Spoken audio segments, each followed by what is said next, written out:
Hello students, कैसे हैं आप सब लोग। अपन ने जो लास्ट टॉपिक डिस्कस किया था वो किया था अपोज टू पब्लिक पॉलिसी। कौन सा डिस्कस किया था? Oppose to public policy. आज का जो अपना लेक्चर है वो है वॉइड एग्रीमेंट, व्यर्थ ठहराव के ऊपर। अब वॉइड एग्रीमेंट मतलब क्या? वो एग्रीमेंट्स जो एनफोर्सेबल नहीं होते, जिसमें कॉन्ट्रैक्ट की कोई भी पार्टी जाके लीगली जिसको इन्फोर्स नहीं करवा सकती, कोर्ट में जाके जस्टिस नहीं मांग सकती, उसे हम क्या बोलते हैं? Void agreements.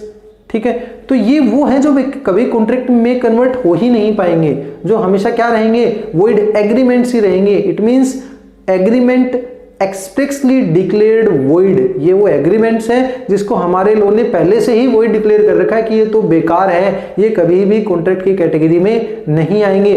तो सबसे पहला जो इस कैटेगरी में आता है वो आता है एग्रीमेंट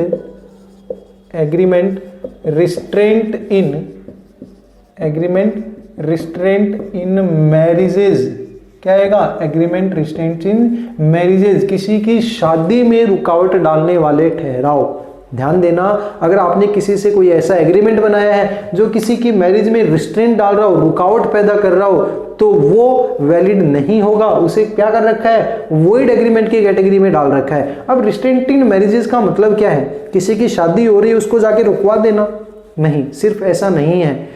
अगर आप किसी की शादी जो हो रखी है उसे भी तुड़वाने के लिए कोई एग्रीमेंट बनाते हो, फॉर एग्जांपल ए ने बी को कहा कि तू अपने हस्बैंड को डाइवोर्स दे और मुझसे शादी कर, इसके बदले मैं तेरे को 1 लाख या 2 लाख या 5 लाख रुपए पे करूंगा, तो इसे भी रिस्ट्रेंट इन मैरिजेस की कैटेगरी में लाया जाएगा। लेकिन ध्यान रखना, अगर रिस्ट्रेंट किसी माइनर की मैरिज में डाला जा रहा है, अगर किसी एवेश्क की शादी में रुकावट डाली जा रही है, तो वो वॉइड नहीं होगी। वो कैसी होगी? वैलिड होगी। क्यों? क्योंकि एक माइनर की शादी करना क्या है? आज के दिन इलीगल है। लेकिन इसके अलावा अगर आप किसी की भी मैरिजेज में रिस्ट्रेंट डालते हो तो वो कैसा हो जाएगा? वॉइड एग्रीमेंट हो जाएगा। ठीक है, नेक्स्ट आता है एग्रीमेंट रिस्ट्रेंट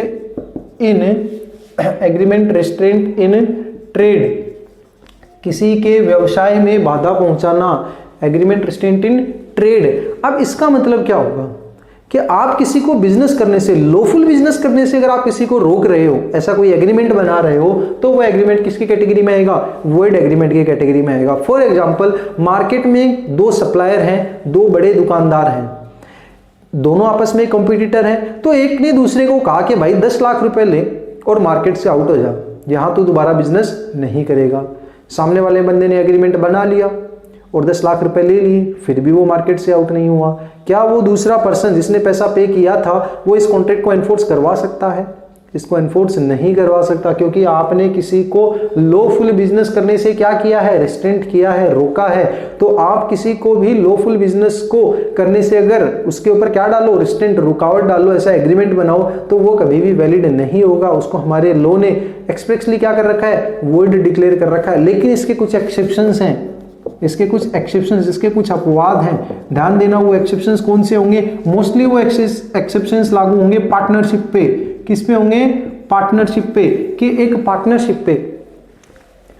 एक पार्टनर के ऊपर ये रेस्ट्रिक्शंस लगाया गया कि भैया जब तक तू, पहला एक्सेप्शन में बात कर रहा हूं कि जब तक तू पार्टनरशिप के बिजनेस में रहेगा तो कोई और सिमिलर बिजनेस नहीं करेगा। तो मैंने उसको बिजनेस करने से रोका है, फर्म को उसने बिजनेस करने से रोका है, लेकिन क्या इसे रिस्ट्रेंट इन ट्रेड की कैटेगरी में लाया जाएगा? इसे रिस्ट्रेंट इन ट्रेड की कैटेगरी में नहीं माना जाएगा, ये वैलिड रहेगा। दूसरा एग्जांपल, पार्टनरशिप की मैं अगर बात करूं कि पार्टनरशिप से अलग होने के बाद पार्टनर फर्म के सिमिलर बिजनेस नहीं करेगा, अगर ऐसा कोई क्लोज डाला गया तो क्या वो क्लोज वैलिड होगा? वो क्लोज वैलिड होगा, उसे रिस्ट्रेंट इन ट्रेड नहीं माना जाएगा। लेकिन वो बंदा बिजनेस तो कर सकता है, लेकिन उसको क्या नहीं कर सकता? वो उस फर्म का नाम यूज नहीं कर सकता। अगर ऐसा कोई रिस्ट्रेंट डाला गया है तो वो रिस्ट्रेंट कैसा होगा? वैलिड होगा। तीसरी अगर मैं बात करूं कि अगर मैंने अपना बिजनेस किसी को सोल्ड आउट किया है विद गुडविल, ध्यान देना, अगर मैंने अपना बिजनेस किसी को विद गुडविल सोल्ड कर दिया और सामने वाले बंदे ने मेरे ऊपर रेस्ट्रिक्शंस लगा दिया कि मैं एक पर्टिकुलर प्लेस में और एक पर्टिकुलर टाइम में वो बिजनेस नहीं करूंगा, रोका है ना, लेकिन क्या ये एग्रीमेंट वैलिड होगा? ये एग्रीमेंट वैलिड होगा, क्योंकि अगर मैं उसी जगह पे बिजनेस करूंगा तो सामने वाले बंदे का गुडविल खरीदने का फायदा हुआ क्या? से गुडविल खरीदने से कोई फायदा ही नहीं हुआ। तो उस केस में अगर वो मेरे को बिजनेस करने से रोकता है फिर भी वो रिस्ट्रेंट इन ट्रेड की कैटेगरी में नहीं आएगा और वो कॉन्ट्रैक्ट और वो एग्रीमेंट कैसा होगा, वैलिड होगा। अगर इसका एक और मैं एक्सेप्शन की बात करूं तो जितने भी प्रोफेशनल्स हैं, मैंने किसी को जॉब पे रखा और उसके साथ ये एग्रीमेंट बनाया कि भैया जब तक तू मेरे यहाँ जॉब में है, इंटर्नशिप में है, तू कहीं और काम नहीं करेगा और अगर करेगा तो तू मेरे को कंपनसेट करेगा। फॉर एग्जाम्पल मैंने किसी डेंटिस्ट के यहाँ एज असिस्टेंट का काम किया और उससे एग्रीमेंट बनाया कि भाई मैं जब तक तेरे यहाँ हूँ कहीं और काम नहीं करूँगा, तो क्या ये रिस्ट्रेंट इन ट्रेड है? ये रिस्ट्रेंट इन ट्रेड का एग्जाम्पल नहीं होगा, ये वैलिड होगा और अगर मैं कहीं और काम करूँगा तो सामने वाला बंदा मुझको रोक सकता है। तो ये अपना क्या हुआ, agreement restraint in trade. Next अगर मैं बात करूँ नेक्स्ट पॉइंट की तो वो आएगा agreement restraint in legal proceedings. Agreement restraint, अगर मैं बात करूं agreement restraint in legal proceedings, अगर मैं क्या करूं, कानूनी कार्यवाही में रुकावट डालने का कोई ठहराव करता हूं तो वो एग्रीमेंट्स वैलिड नहीं होंगे। वो कैसे हैं, शुरू से ही वही डिक्लेयर कर रखे हैं, पैसा लेके गवाह खरीद लेना। लेकिन ध्यान रखना, अगर मैं इसके अंदर बात करूं कि आर्बिट्रेज की, किसकी, आर्बिट्रेज की, या मैं कहूं कि किसी ने मेरे यहाँ चोरी की, एग्जांपल लेते हैं, किसी ने मेरे यहाँ चोरी की, मैंने उस चोर का पता लगा लिया, उस चोर ने मेरे को ये कहा कि मैं तेरे को तेरा सामान सारा रिटर्न कर दूंगा लेकिन तू मेरे अगेंस्ट केस फाइल नहीं करेगा। हम दोनों ने क्या कर लिया, बीच में ही सॉल्यूशन बिठा लिया कि भाई मैं केस फाइल नहीं करूंगा, तू मेरा सामान दे दे। क्या ऐसा पॉसिबल है, क्या ऐसा वैलिड है? मैंने क्या किया है, लीगल प्रोसीडिंग्स में रिस्ट्रेंट डाला है। क्या हम ऐसा नहीं कर सकते? हम वैधानिक कार्यवाही में रुकावट पैदा नहीं कर सकते।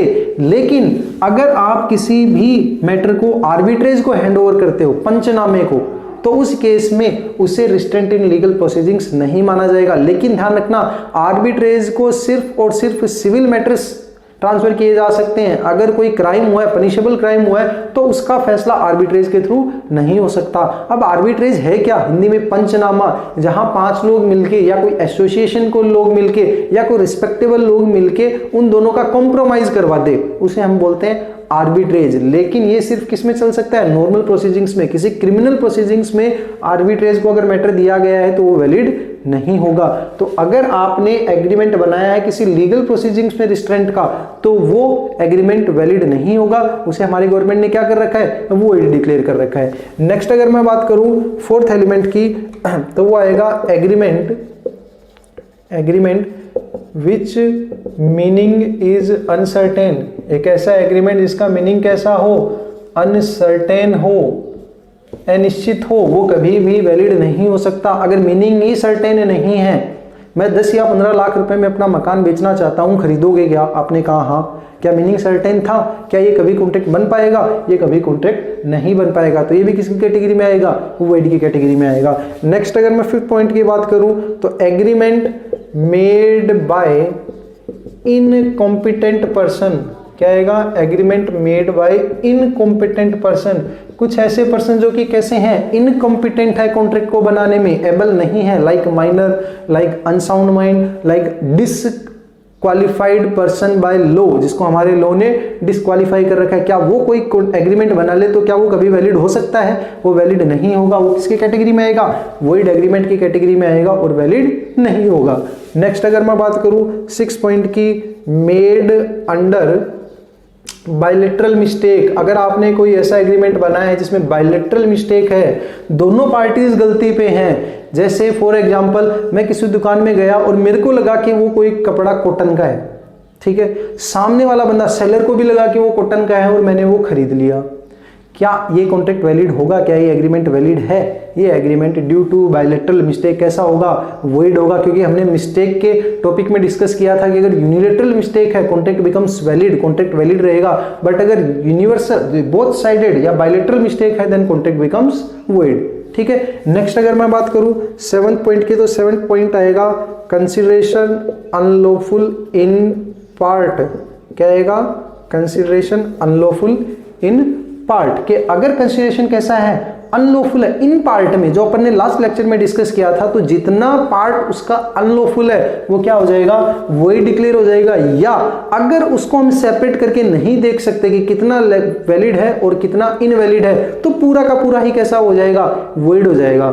ठीक है। तो जिसका भी अनलॉफुल हो कंसिडरेशन, वो क्या हो जाएगा, वॉइड हो जाएगा। या फिर मैं कहूँ विदाउट कंसिडरेशन के, अगर आपने कोई ऐसा एग्रीमेंट बनाया जो विदाउट कंसिडरेशन के है और हमने एक जर्नल सा रूल पढ़ा है, नो कंसिडरेशन नो कॉन्ट्रैक्ट, के प्रतिफल नहीं तो अनुबंध नहीं, इट मींस जिसमें भी कंसिडरेशन नहीं है वो वैलिड नहीं हो सकता। ये अपन ने कंसिडरेशन के चैप्टर में डिस्कस किया था। नेक्स्ट अगर मैं बात करूं इम्पॉसिबल एक्ट के लिए, अगर आप कोई एग्रीमेंट बना लेते हो, आपने कोई एग्रीमेंट बनाया है जिसमें जो एक्ट था, जो काम था, वो कैसा है, इम्पॉसिबल है, जिसको कभी किया ही नहीं जा सकता, कि दो पैरेलल लाइन अगर आपस में मिल जाएगी तो मैं आपको 1 लाख रुपए दूंगा, अगर मैं मैजिक से ट्रेजर खजाना ढूंढ दूंगा तो मैं आपको 1 लाख रुपए दूंगा। क्या ये एग्रीमेंट्स वैलिड हो सकते हैं कभी? क्योंकि ये इम्पॉसिबल एक्ट पे डिपेंड करते हैं, और जो भी एक्ट इम्पॉसिबल एक्ट के ऊपर डिपेंड करेंगे, जो भी एग्रीमेंट, वो किसकी कैटेगरी में आएंगे, वॉइड एग्रीमेंट की कैटेगरी में आएंगे। और लास्ट इसका जो टॉपिक आएगा वो आएगा आपका वेजरिंग एग्रीमेंट। किसका आएगा, वेजरिंग एग्रीमेंट। वेजरिंग एग्रीमेंट बाजी के ठहराव अगर किए गए हैं तो वो हमेशा कैसे होंगे, वॉइड होंगे। और वेजरिंग के लिए अपन नेक्स्ट वीडियो में पूरा का पूरा डिस्कस करेंगे, क्योंकि ये पार्ट थोड़ा सा इससे बड़ा है, तो इसको अपन नेक्स्ट लेक्चर में पूरा का पूरा कंसीडर करेंगे। अगर आपको वीडियो पसंद आया हो तो इसे सब्सक्राइब कीजिएगा। थैंक यू, ताकि आपको आगे आने वाले वीडियोज़ की अपडेट मिलती रहे।